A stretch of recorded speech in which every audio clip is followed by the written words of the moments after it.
제가 처음 백남준을 알게 된 것은 아주 어렸을 때였는데 그의 작품이 전 세계에 방송 송출되는 사건이었고 전국이 그걸로 떠들썩했었고 그리고 그걸 본 기억도 납니다. 밤이었는지 새벽이었는지 정확하지는 않고 가물거리는 기억이지만 이런 거에 눈이 밝았던 형 누나들 덕에 비몽사몽으로 그의 난해한 비디오 예술을 접했던 기억이 있습니다.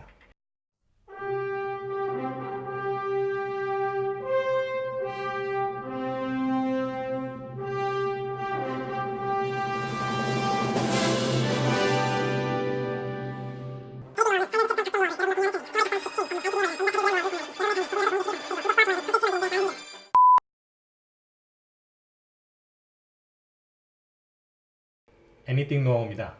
오늘은 창신동에 위치한 백남준 기념관을 방문해 보려고 하는데요. 2002년 무렵 경기문화재단에 보낸 친필편지에서 백남준 자신이 스스로에 대해 이렇게 이야기했다고 하는데요.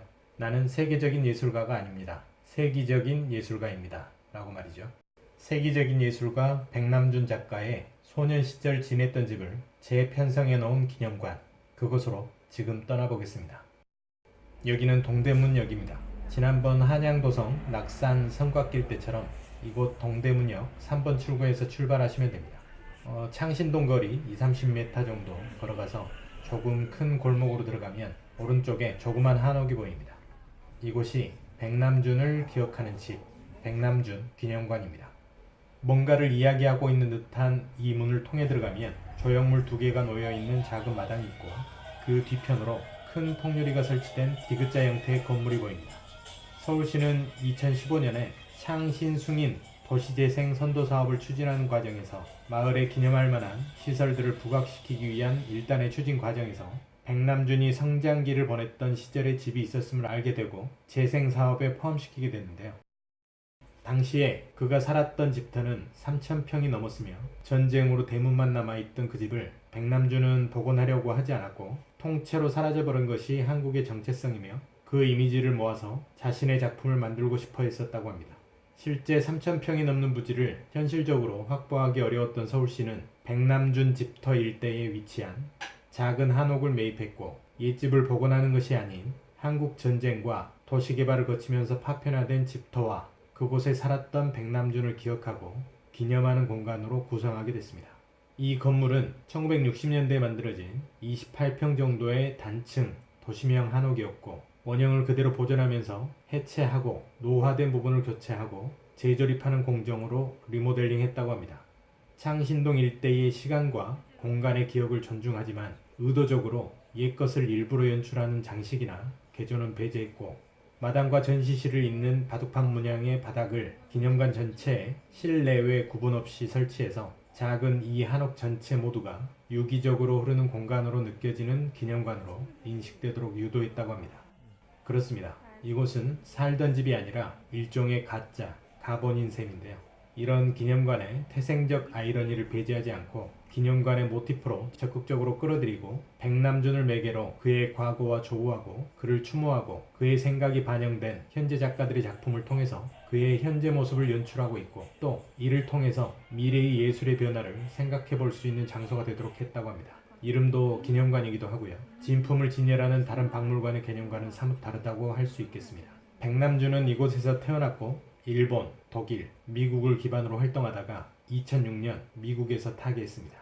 그는 세계를 떠도는 현대판 유목민으로서 세계 각지를 돌아다니며 살았지만 한국에서 보낸 시간을 자신의 예술적 모태며 사상적 기원으로 여겼다고 합니다. 이 기념관은 그런 그의 생각과 작품을 시작하게 된 배경을 자세히 기술하고 있고 그것을 바탕으로 현재 한국에서 활동하는 예술가들이 그를 기억하고 추모하는 방식으로 기념관을 꾸며놓았는데요. 프로그램으로는 백남준 이야기, 백남준 버추얼 뮤지엄, 백남준의 방, 백남준의 경이 등의 4개의 섹션으로 한옥의 내외부 공간에 나누어져서 구성 배치되어 있습니다. 첫 번째 섹션인 백남준 이야기는 백남준이 태어난 배경과 그의 생각들을 공유하고 있습니다. 스토리텔링을 통해서 그의 삶과 예술에 접근하기 쉽도록 유도하고 있고 백남준 연구자를 비롯해 작가의 가족, 친구, 동료 예술가들이 참여해 구성한 서사를 서울시립미술관에 각색과 편집을 거쳐서 전시하고 있습니다. 다만 작은 텍스트 위주의 판넬로 구성된 것이라 시간과 공을 들여 글을 읽거나 주말 3시에 이루어지는 도슨트의 설명을 듣지 않으면 이해하기 어려운데, 이 섹션은 이 공간이 존재하는 이유 중에 가장 중요한 부분이라서 그냥 건너뛰게 되면 이곳은 그저 작은 전시 공간에 불과하게 되지만, 전시된 백남준의 생애와 그의 말을 옮긴 글을 읽고 이해하게 되는 순간 이 기념관의 의미는 백남준이 자주 썼던 표현대로 무한대로 확장되는 그런 경험을 하시지 않을까 합니다. 두 번째 섹션인 백남준 버추얼 뮤지엄은 역시나 백남준의 무한대 시공간을 구현한 가상박물관이며 아카이브 기능을 수행하는 데이터뱅크라고 할 수 있습니다. 대형 멀티스크린 패널과 백남준의 대표적 오브제인 아날로그 TV의 조합으로 구성되어 있는데, 이걸 실제 조정해보면서 백남준의 자료를 탐색해볼 수 있게 되어 있습니다. 기념관 내부에 관리하시는 분께 도움을 요청하면 친절하게 사용 설명을 해주시니까 도움받아서 작동해보시면 마치 당시의 백남준 작가가 TV를 통해 작품 활동을 하는 것 같은 기분도 들고 해서 아주 좋은 경험이 될 수 있겠습니다.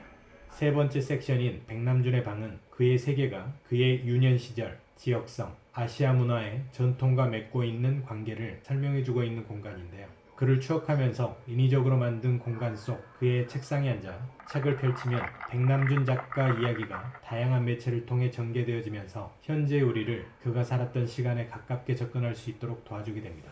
네 번째 섹션인 백남준의 경위는 백남준으로부터 직간접적인 영향을 받은 국내외 후배 예술가들이 준비한 작품 전시인데요. 그의 세계를 끊임없이 현재화하고 교감하는 그런 작품들을 통해서 그의 작품 세계를 더욱 쉽게 이해할 수 있도록 해주고 있다고 합니다. 그런데 경험해보니 저는 결국 이해하는 데 실패하고 말았습니다. 그리고 현재는 석가산의 액션 뮤직전이 전시되고 있는데요. 2019년 7월 20일부터 시작돼서 2020년 2월 29일까지 열릴 예정입니다. 이 전시는 백남준이 5살 때부터 12년간 살던 옛집에 대한 아카이브를 전시하고 있는데요.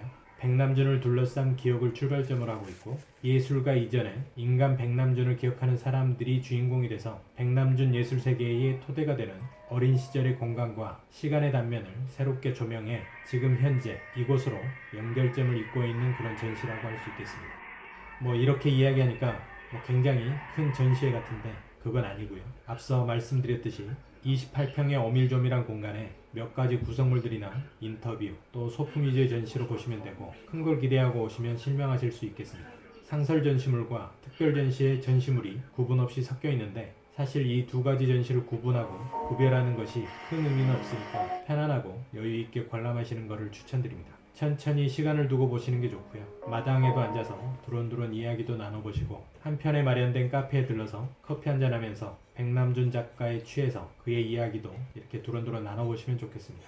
특히나 이곳 카페는 재생 사업의 일환으로 주민들이 운영하고 있는데, 이분들이 직접 고아서 만든 대추차는 그 한 모금으로도 신봉사가 눈이 번쩍 뜨는 장면처럼 건강한 맛에 깜짝 놀라실 수 있으니까 꼭 한번 드셔보시기를 추천드립니다. 마지막으로 이것 기념관을 둘러보고 느낀 소회랄까 그런 걸 말씀드리고 끝낼까 하는데요. 제가 처음 백남준을 알게 된 것은 아주 어렸을 때였는데, 그의 작품이 전 세계에 방송 송출되는 사건이었고 전국이 그걸로 떠들썩했었고, 그리고 그걸 본 기억도 납니다. 밤이었는지 새벽이었는지 정확하지는 않고 가물거리는 기억이지만, 이런 거에 눈이 밝았던 형 누나들 덕에 비몽사몽으로 그의 난해한 비디오 예술을 접했던 기억이 있습니다. 그리고 그가 한국에 방문했었고 뉴스로 방송되거나 인터뷰했던 것도 조금씩 봤던 것 같기도 하고요.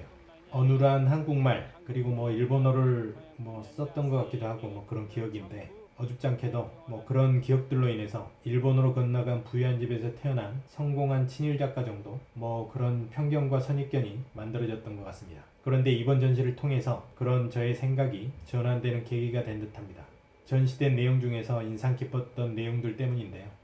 그가 자랐던 창신동의 시끌벅적한 도심의 분위기, 사업가이자 상인이었던 부친의 방직 공장의 굉음, 옷 찢는 어머니의 재봉틀 소리, 통학길에 타고 다니던 전차 차창밖 풍경, 그리고 그의 집에서 주기적으로 지냈던 굿으로 만들어진 그의 샤머니즘 등의 그의 기억들은 그에게 시각과 청각이 통합된 공감각의 세계를 열어줬고, 백남준 스스로도 자신의 예술의 바탕이 한국을 떠나기 전에 이미 한국에서 모두 흡수하고 만들어진 것이었다고 말하고 있습니다.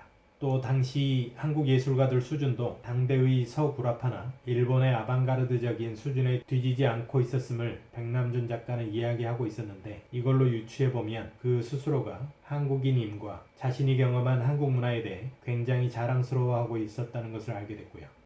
또 하나는 1930년대 다른 열혈 청년들처럼 마르크스의 자본론을 읽고 심취한 백남준 작가가 급발적인 정치혁명에 나서지는 않았지만 기계 문명 시대의 역사인식과 유토피아 건설의 과학적 논리를 배웠고, 이를 통해서 기존 예술의 틀을 깨고 진부하는 문화혁명을 만들어내는 계기가 돼서 1963년 자신의 첫 개인전인 음악의 전시 전자 텔레비전의 포스터에 1960년에서 61년 사이 경향신문의 4.19 혁명부터 5.16 군사정변을 아우르는 신문의 축세판을 사용해서 한국 최초의 민주화 혁명인 4.19를 해외에 상기시키려고 했고, 자신의 첫 개인전을 한국 학생혁명에 동참하는 행위로 간주하려고 했었다고 합니다. 그리고 이것을 극명하게 나타내주는 그의 말이 있어서 마지막으로 인용해 보겠습니다. 경기중학을 다니면서 여러 자극을 받아 내 예술과 인생에 큰 이익을 봤어요. 졸업은 못했지만 옛 경기고가 있던 화동 시절이 늘 그립습니다. 경기고가 이제는 관리양성기관을 그만두고 한국 사회의 진보적 세력으로 커가길 간곡히 바랍니다. 내가 곧 서울에 나가니 죽기 전에 대포잔이나 기울입시다. 오늘 이 영상의 타이틀처럼 백남준 작가는 기존 문화의 틀을 깨는 혁명을 통해 세상을 바꿔보는 꿈을 꾸지 않았을까, 그런 상상을 해보며 영상을 마칠까 합니다. 오늘 영상은 여기까지고요. 많은 도움 되셨길 바랍니다. 그럼 다음 시간에 뵙겠습니다.